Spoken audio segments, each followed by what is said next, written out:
de energia elétrica, todo o sistema também vai reunir as equipes para que se possa entender o que de fato aconteceu. Hoje pela manhã também repercutiu lá no Senado Federal, sobretudo os senadores das regiões Norte e Nordeste reclamando bastante desse apagão que aconteceu hoje pela manhã.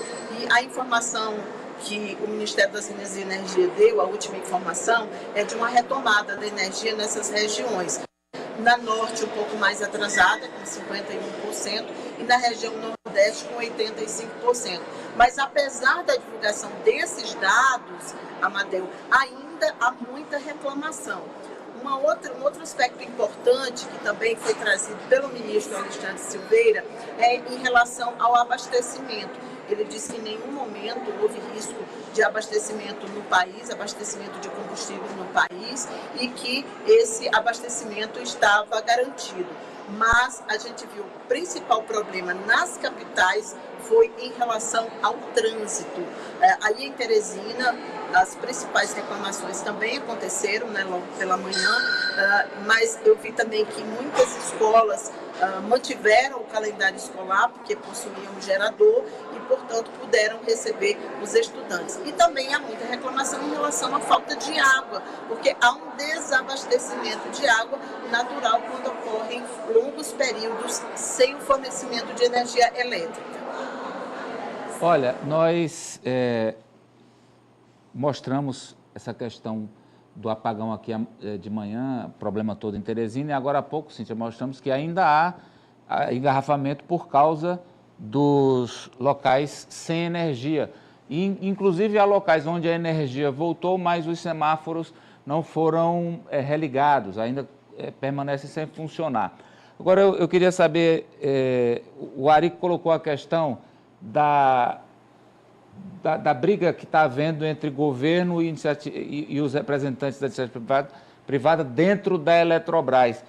É possível que o governo mexa nisso a partir do apagão? Por favor, Ari.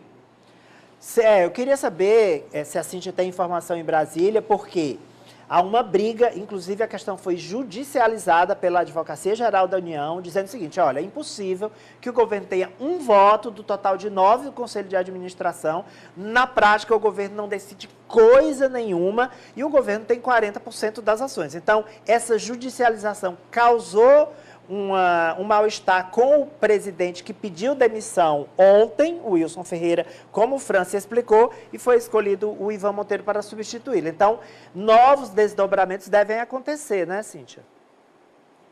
Sim, a renúncia do presidente foi comunicada principalmente ao mercado, porque quando ela aconteceu, ficou um pouco sem explicação. De fato, ele estava renunciando. E o Conselho de Administração, até para não deixar o órgão acéfalo, imediatamente já escolheu o seu substituto. Mas é provável que haja, sim, uma mudança, uma escolha de um novo presidente, o Wilson Ferreira. Ele já estava desde setembro de 2022. Antes, ele já tinha estado à frente da Eletrobras em 2016 e também em 2021. Então, era alguém com bastante experiência nesse trato. Essa judicialização, Ari, chegou a causar muito incômodo no começo do governo Lula, devido a declarações do próprio presidente em razão da forma como foi feito o processo de privatização. Mas depois daquele primeiro mal-estar inicial, o próprio presidente Lula foi recomendado a não falar muito desse assunto. Por quê? Porque criava uma certa insegurança jurídica cada vez que o governo questionava privatizações que foram feitas em governos anteriores. Porque um dos aspectos mais importantes privatização, de uma parceria público-privada, por exemplo, que agora o governo quer investir muito, é exatamente a garantia da vontade política de manter tudo aquilo que foi feito no contrato, que está no contrato. Então, sem essa garantia, sem essa segurança jurídica, é de fato algo impensável. Mas, agora pela manhã, houve um Twitter da primeira-dama, um tweet, melhor dizendo, da primeira-dama, Janja da Silva.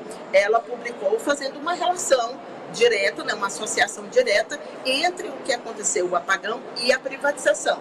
É um tweet bem curtinho, a gente até separou aí para mostrar para os nossos telespectadores, porque eu acho que é um pouco uma pista de como esse assunto deve voltar hoje. inclusive com o retorno do presidente Lula, acredita-se que ele certamente vai falar sobre esse assunto. Cíntia, nós inclusive mostramos o tweet dela e também do senador Randolph. Logo que o Lula falou na história da Eletrobras, imediatamente ele foi assim interrompido pelo Arthur Lira e pelo Rodrigo Pacheco, que disseram opa, e pelo Supremo. Supremo também, Gilmar Mendes. Os três entraram e disseram, opa, não toque nesse assunto, porque vai dar insegurança em tudo que foi, todos os contratos assinados, vai dar ruim. E aí o Lula se recolheu. O que você está dizendo é, a partir dessa coincidência de ontem, renúncia de um, tweet da Janja, o Lula pode voltar a cogitar o tema? Não seria mexer em vespeiro?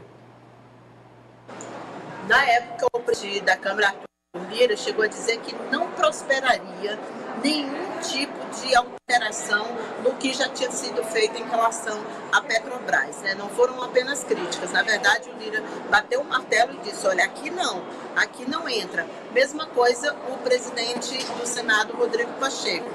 Acredito que o presidente Lula vai ter esse embate com os dois presidentes dos demais poderes. Porque exatamente ele está num momento ao contrário, de conversa, de negociação. Tanto que hoje o presidente tem uma reunião, está na agenda dele, às 5h30 da tarde, com o ministro das Relações Institucionais, que é o ministro Alexandre Padilha, e na pauta, com certeza, o assunto a ser tratado será a mini-reforma ministerial. O que está se esperando é que esse anúncio seja feito ainda essa semana, Amadeu. E volta muito a se falar dos ministérios que seriam mexidos, volta a se falar de uma forma muito forte no Ministério dos Esportes e no Ministério de Portos também. Esses são os dois ministérios que estão se falando, além do desenvolvimento social e combate à fome, que tem à frente o piauiense Wellington Dias. Gato, Cíntia Lages, ao vivo de Brasília. Olha só, a advocacia piauiense avança. É um orgulho ver o trabalho de cada advogada e cada advogado que constrói diariamente a justiça em nosso estado. E a OAB Piauí tem tido um papel preponderante nesse processo. A seccional do Piauí tem dado todo o apoio, inclusive atuando para dar fortalecimento à categoria. A gestão atual prioriza a qualificação da classe. Através da Escola Superior de Advocacia, quase 20 mil advogadas e advogados se beneficiaram com cursos nos últimos 5 anos, inclusive com pós-graduações gratuitas. Há ainda a valorização. A CAAP, braço assistencial da OAB, proporciona serviços, lazer e conforto para advogados e advogadas e os dependentes. Com a gestão comprometida e atuante, a advocacia piauiense avança. Os direitos que, hoje, protegem a todos os cidadãos e cidadãs são frutos das lutas e do desempenho de advogadas e advogados ao longo da história. A vitória na defesa de direitos, no passado e no presente, multiplica as nossas esperanças no futuro. A advocacia mais forte, mais conquistas para a sociedade. Agosto, mês da advocacia. OAB Piauí.